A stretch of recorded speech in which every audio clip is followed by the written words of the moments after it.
Assalamualaikum warahmatullahi wabarakatuh. Salam pesake silaturahim, salam pencinta sejarah dan kebudayaan leluhur Nusantara Raya di mana saja berada. Khusus gande malam hari ini ibungan payudem sholat maghrib dan ibungan teringat pesan beberapa hari yang lalu, tepatnya sekitar tanggal 23 hari Minggu tanggal 23 Mei 2021. 3 hari yang lalu ya. Ibungan menghadiri sebuah acara seminar nasional yang diselenggarakan oleh Persatuan Pemuda Pagar Alam. Judulnya adalah Seminar Nasional Festival Pemuda Besema. Nah, ketika itu ada salah satu dari narasumber, yaitu Apim. Dia kalau tidak salah dari Universitas IPB, Institut Pertanian Bogor. Dan Apim itu telah mendapat penghargaan sebanyak 67 kali. Kalau tidak salah Apimnya bilang begitu ya. Termasuk itu adalah penghargaan dari tingkat nasional dan internasional. Nah, kata-kata dari adik mahasiswa kita itu yang sangat menarik ada dua hal. Yang pertama adalah jangan pernah takut untuk mencoba sesuatu, katanya. Coba dulu dong. Nah, jadi kalau kita ingin berusaha itu modal pertamanya harus berani. Coba dulu dong itu. Yang kesatu kan. Yang kedua, adik kita Apim itu berkata bahwa setiap kita punya sesuatu usaha itu sesekali harus di-sharing, dibicarakan itu kalau bisa ke teman-teman terdekat, ke tetangga-tetangga, dan ke media sosial di-share apa usaha kita itu. Mengapa kata Apim harus di-share ini? Agar tidak terjadi fitnah. Karena fitnah itu lebih kejam daripada pembunuhan. Ketika kita share, kita beritahu hal tersebut, ilmu yang kita punya, usaha yang kita punya, berarti kita sudah siap berbagi ilmu dengan para pendengar dan penonton YouTube saya yang setia. Kita tidak boleh pelit ilmu, dan di samping itu hal yang paling positif adalah kita menjauhkan dari segala fitnah. Agar masyarakat umum itu tahu, oh usahanya Raden Ayu itu apa saja sih income pemasukan dia, ini A, B, C, D dan sampai ke Z begitu. Jadi mereka mengetahui usaha dari mana kita usaha, apa saja usaha dan income itu agar dijauhkan dari segala fitnah, agar tidak ada suuzon, hal-hal yang negatif, menjauhkan kita dari hal-hal yang negatif.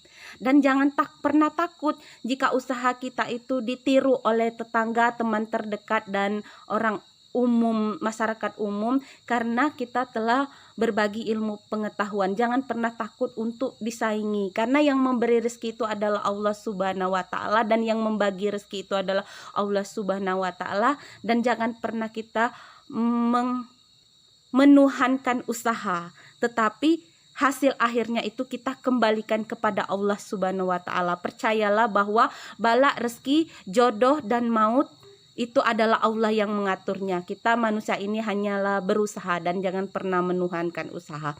Oleh karena itu, inilah yang melatar belakangi saya malam hari ini ingin berbagi dan sharing tentang apa-apa saja sih income yang dihasilkan oleh Raden Ayu beserta suami.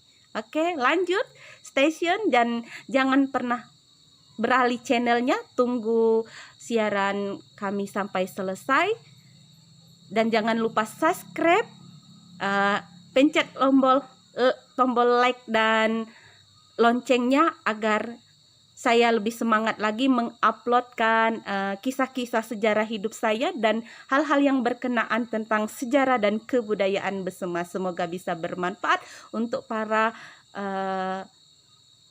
follower saya yang setia.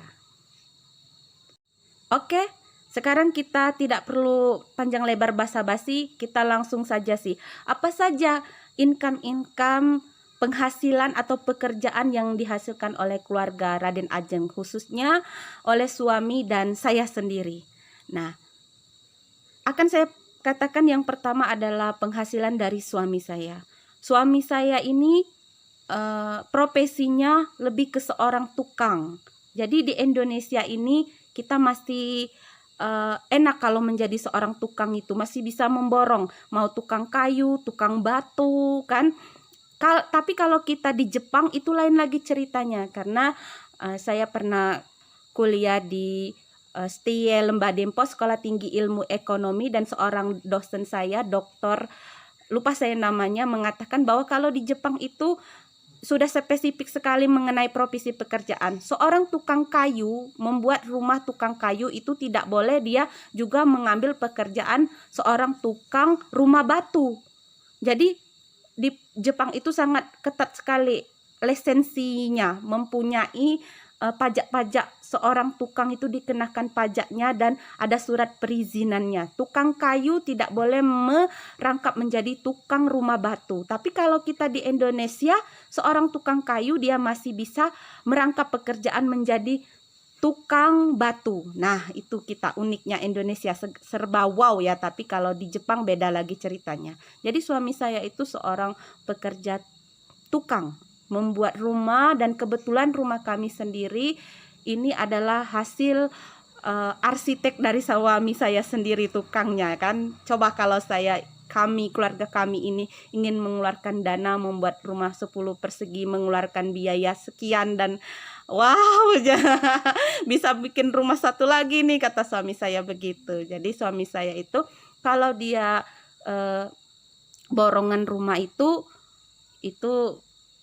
bisa berkisar langsung borongan rumahnya berapa itu kan ya, mungkin puluhan juta kalau untuk satu rumah ukuran 6 kali 5 meter. Tapi kalau suami saya di sini dia lebih umumnya pekerjaannya harian. Jadi harian itu kalau seorang tukang ahli seperti suami saya yang sudah pernah bekerja di Malaysia, maka dia bisa upahnya per hari itu 80 sampai 100 ribu gitu. Tapi tidak selalu dia mendapat job tukang ya, itu suami saya yang pertama penghasilannya. Yang kedua, suami saya ini juga paruan kebun. Jadi kalau di Sumatera Selatan ini kita ada sistem paruan kebun kopi. Jadi si A mempunyai kebun 2000 pohon kopi, diparukan sama kita. Nanti kalau setelah musim di sini panennya sekitar bulan Juni, Juli. Kalau Agustus itu sudah akhir buahnya, sudah banyak habis buah kopi. Jadi kalau 1 ton kita penghasilan, maka dibagi 2, setengah ton untuk majikan kita, bos yang punya kebun, setengah ton kita yang tukang mengurus kebun kopi tersebut. Nah, itu pemasukan suami saya selain tukang, dan dia juga punya paruan kebun kopi yang untuk penghasilan tahunan. Kan kebun kopi itu tidak ribet, saudara-saudara. Setelah musim kopi itu disiangi, di rumput atau di sini dicangkul itu ya. Nah, digaruk buangi rumputnya, atau pakai cengkrang, atau bisa diracun rumput. Habis itu dirimpil, dibuangi daun-daun yang tidak berguna itu, dan atasnya itu kan ada pembayang. Di sini ini ada pohon juar yang tinggi juga dirimpil, maka dia bisa masuk sinar matahari dan buahnya lebih lebat begitu. Terus dipupuk. Habis setelah itu kan sekitar sebulan membersihkan kebun itu, kita bisa mencari pekerjaan yang lain, teman-teman.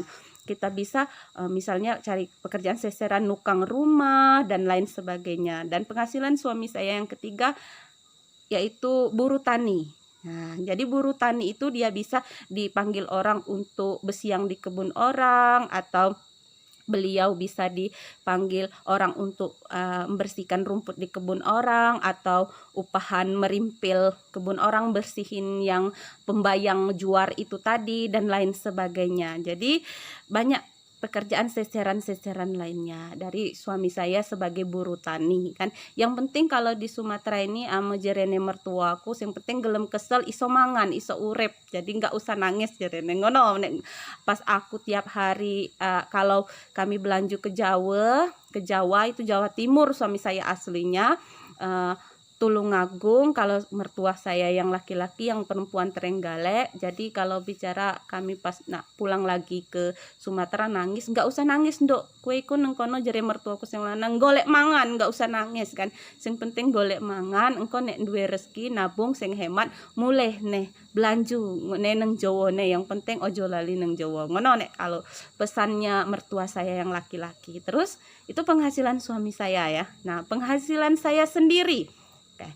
Penghasilan saya sendiri yaitu saya ini adalah seorang yang pertama marketing atau sales woman, berjualan aksesoris, ATK, alat tulis kantor, souvenir, mainan anak-anak. Jadi semua barang-barang yang tidak bosok itu saya sistemnya salesman. Saya ambil di agen, saya titipkan ke toko-toko, ke warung-warung. 1 bulan sekali saya menagih tadi berapa yang habis, itu yang kita hitung barang kita tadi kan. Jadi kita sistemnya nitip di warung, nanti berapa yang habis kita nitipnya di warung itu kodian atau grosan, bisa kodian, bisa lusinan. Misal kita kasih ke warung itu nitip per buahnya itu Rp500, warungnya bisa menjualnya Rp1.000. Jadi kita sistemnya bagi hasil, sekitar 20% itu untuk toko, 20% untuk saya, dan 60% balik ke agen. Itu sistemnya. Saya adalah seorang sales marketing, sesuatu yang tidak busuk, alat tulis kantor, aksesoris, souvenir. Souvenir itu bisa berupa peniti, jarum, benang, bros kan, pita, macam-macam dan lain-lain. Mainan anak-anak mulai berkisaran dari harga Rp1.000 sampai Rp10.000 ke atas, bisa jadi seperti itu. ATK, alat tulis kantor, itu bisa berupa kertas HVS, pena, pulpen, pensil, buku, pena, dan ini yang paling banyak memesan orang kantor, sekolah-sekolah, dan begitu selanjutnya saudara-saudara. Nah, di samping saya adalah marketing, seorang sales woman, penjual aksesoris, ATK, souvenir, dan mainan itu, penghasilan kedua saya adalah seorang narasumber yang diundang salah satu radio pemerintah, radio negeri yang ada di Kota Pagar Alam ini. Saya diundang sebagai seorang narasumber, sejarawati, budayawati Besema. Karena saya punya pengalaman satu, saya bekerja di Lembaga Adat Besema sejak tahun 2011 sampai 2016. Jadi saya adalah seorang pegawai honorer di kantor Lembaga Adat Besema. 2016 sampai saat ini saya adalah dipercaya sebagai pengurus Yayasan Kebudayaan Besema yang bergerak di bidang aktivis budayawati, Yayasan Pesake yang berpusat kantornya di Palembang, dan saya dipercaya mengurus itu Yayasan Pesake cabang Pagar Alam. Oleh karena itu saya dipercaya oleh beberapa lembaga termasuk radio, salah satu radio pemerintah yang ada di Kota Pagar Alam, sebagai narasumber untuk menjelaskan sejarah dan kebudayaan Besema. Itu penghasilan saya kedua, adalah saya bisa mendapatkan gaji honorer dari radio Besema. Selain saya marketing mainan, alat tulis kantor, aksesoris, dan souvenir. Jadi penghasilan saya kedua adalah seorang penyiar radio. Penghasilan saya ketiga, saya adalah aktivis budayawati Besema.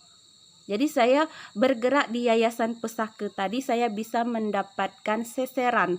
Seseran saya diantaranya adalah jika saya diundang dalam suatu forum seminar atau pelatihan, diundang sebagai seorang narasumber, maka saya di sana dalam seminar itu mendapatkan honorer, gaji seorang narasumber. Nah, dari gaji seorang narasumber ini cukup untuk menambah pundi-pundi tabungan saya, di samping untuk nambah jajan anak-anak, uang dapur kan, dan lain sebagainya. Terus karena saya bergerak memakai notaris Yayasan Pesake, maka saya juga bisa memberikan surat izin rekomendasi penelitian kepada mahasiswa itu untuk dia mengambil ujian skripsi. Itu sudah ada beberapa mahasiswa yang datang dengan saya meminta surat izin penelitian. Satu pernah datang dari IPB, Institut Pertanian Bogor. Itu bukti suratnya ada dari dosennya dan dari dekan dan rektor universitas tersebut. Terus ada juga dari Institut Teknologi Bandung, ada dari Universitas Pajajaran, ada dari PGRI, ada dari Raden Pata, ada dari Universitas Gadjah Mada, Universitas Jogja, sampai Unip Bengkulu. Beberapa itu menjadi arsip dan dokumentasi dalam arsip Yayasan Lembaga Pesake. Nah, dari surat izin penelitian tersebut maka dikenakan beberapa administrasi dan juga bisa menjadi income bagi saya. Tapi terkadang saya pun tidak menapik ya para sahabat, jika benar-benar mahasiswa itu datang dan mengatakan bahwa saya ini anak orang tak punya Bu Dewi, tapi saya benar-benar ingin kuliah, maka saya tak segan memberikan surat izin penelitian tersebut secara gratis, karena saya memandangnya dengan rasa kemanusiaan saya kan, karena saya juga pernah mengalami, saya ini anak orang miskin tetapi juga ingin kuliah dan ingin juga mendapatkan gelar sarjana begitu. Nah, nomor 3, di samping dari aktivis budayawati Besema itu, income saya adalah saya juga seorang penulis, jurnalis, sejarawati yang khusus spesifiknya bergerak di bidang budaya Besema. Jadi dari saya menulis buku tentang sejarah Besema itu, saya mendapatkan sponsor dan donatur, itu pun bisa menjadi income bagi saya dengan saya menulis hasil karya ilmiah saya. Namun kalau menulis sebuah karya ilmiah sejarah dan kebudayaan Besema, paling tidak saya bisa menghabiskan waktu 3-5 tahun untuk riset dan penelitian, mencari fakta-fakta dan bukti-bukti sejarah itu. Tidak saya cuma menggunakan referensi buku-buku sejarah, namun saya benar-benar terjun ke lapangan, wawancara dengan jurai-jurai dan sesepuh, dan langsung turun mencari prasasti-prasasti yang berkenaan dengan sejarah tersebut. Jadi memang sangat rumit sekali, tapi hasil yang diperoleh pun cukup untuk mengobati rasa lelah saya selama beberapa tahun. Jadi nanti untuk bagian yang cara menulis buku dan income saya akan saya share di video saya selanjutnya. Kemudian selain marketing sales mainan ATK, aktivis budayawati Besema, penyiar radio diundang sebagai narasumber kan, penghasilan saya berikutnya yaitu saya juga adalah seorang distributor buku. Buku apa? Buku sejarah. Sejarah apa? Sejarah Besema. Jadi selalu melekat dengan diri saya itu Besema, para sahabat. Jadi kemana saja saya mendistribusikan buku-buku tersebut ke sekolah-sekolah, ke universitas, sekolah-sekolah tinggi yang ada di Sumatera, Sumbaksel ini, dan juga di kantor-kantor, di lembaga-lembaga, bisa juga dititipkan di toko-toko buku. Bagaimana penerbit menggaji saya dari sistem distribusi, dari sistem persen. Jadi berapa buku yang bisa saya jual itu, maka saya mendapatkan persen. Seandainya saya menjual buku itu 5%, kalau saya bisa menjual buku itu 10.000 eksemplar, maka dikalikan 10.000 eksemplar itu dikalikan 5% dari penghasilan saya tersebut. Dan untuk jadi agen distributor ini pun videonya akan saya lebih jelaskan spesifik di channel YouTube saya yang berikutnya. Tunggu para sahabatku yang setia. Jadi di samping itu saya pun jika ada waktu yang luang, jika punya kesempatan, kadang saya oleh para teman-teman saya itu secara privat diundang untuk mengajari mereka yang belum bisa mengaji, yang baru mu'alaf masuk Islam, untuk mengajari mereka Iqra, Al-Quran, tajwid kan. Nah, karena mengapa mereka percaya memanggil saya seperti itu, karena saya ini adalah mantan dari seorang ustazah. Saya pernah mengajar di sebuah ponpes yang ada di Pagaralam. Jadi di sana dulu saya pernah menjadi seorang ustazah hafiz Al-Quran. Tapi karena pada saat itu saya sangat sibuk menyusun skripsi saya dan sibuk untuk mengurus surat-surat KKN saya yang waktu itu kami kan rencananya KKN-nya mau ke Singapura, jadi banyak bla bla bla dan administrasi yang harus saya urus untuk KKN tersebut. Maka saya minta izin dengan ponpes saya untuk istirahat sebentar begitu kan. Nanti kalau ada panggilan dari Allah Subhanahu wa taala dan Tuhan yang Maha Kuasa, saya diberikan lagi izin, maka saya pun jika dipanggil lagi untuk mengajar di sana, insya Allah jika Allah mengkehendaki. Namun di samping itu saya juga dulu pernah juga ada beberapa hal pribadi yang tidak bisa saya curhatkan di sini ya para sahabat, mengapa saya minta istirahat dari pondok pesantren tersebut kan. Nah, sekianlah curhatan atau sharing perihal pekerjaan dan penghasilan income dari keluarga kami, Raden Ayu dan Ahmad Nasikin suami saya. Terima kasih para sahabat yang setia atas segala perhatiannya, dan jangan lupa like, subscribe, dan tekan tombol loncengnya agar saya lebih semangat lagi membuat video-video YouTube dan sharing tentang bagaimana cara mengelola keuangan ibu rumah tangga yang kreatif, bisa menambah